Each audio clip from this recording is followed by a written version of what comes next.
Said, and I was a Fulbright grantee in 2021 through 2022 in Spain. And welcome to the Fulbright Roadmap, where I'm going to lay out 7 basic steps for you to write your best Fulbright application.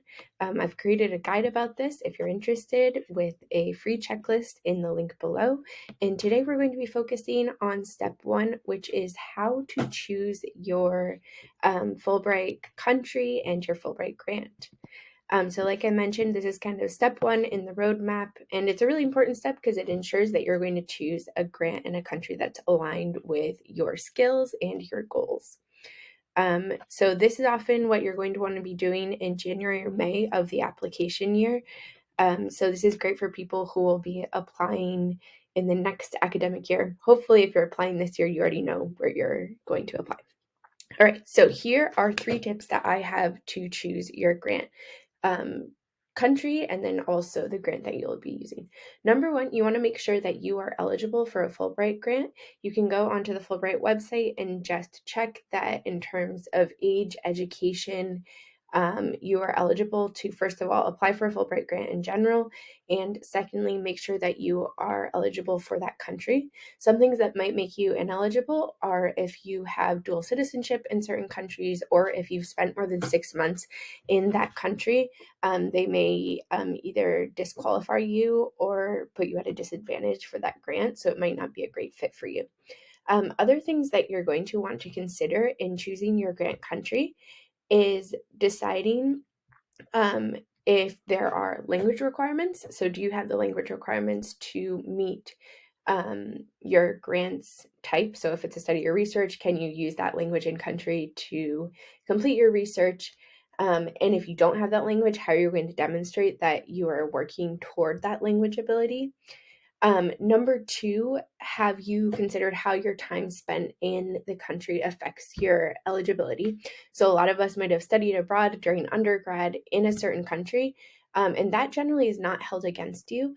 But if you spent like a year or 2 in that country, it actually sometimes can put you at a disadvantage. So you really want to make sure you're going to be able to create a compelling narrative if you're choosing a country that you've already spent a lot of time in. And on the flip side, you also want to make sure if you haven't spent time in that country, you have a compelling reason, whether it's academic, personal, or professional, as to why that country aligns with your goals and also aligns with the Fulbright mission. Um, Thirdly, I would make sure that you check out the financial feasibility of the country, because each grant and each country has different stipends and travel stipends that are included. So you really want to go onto the Fulbright website and see how much you will be receiving each month to see if it fits with your budget, because it can vary widely by country. And then last but not least, it is important to consider if you're okay with the possibility of your grant being canceled, because depending on the political or kind of safety stability of a country, it is possible that they could be canceled in the future. So you want to just make sure that you're taking that into account with your country, because you might not want to put in months of work and then find out that the grant is canceled in May due to some kind of safety concern, because sometimes they're not deferred. And then the last tip I would give is the biggest one, which is really just about alignment. So you want to make sure that how is this country going to help you create a narrative that is aligned with your goals, your skills, your previous experience, and also your personal and professional goals for the future, while also being aligned with the Fulbright mission.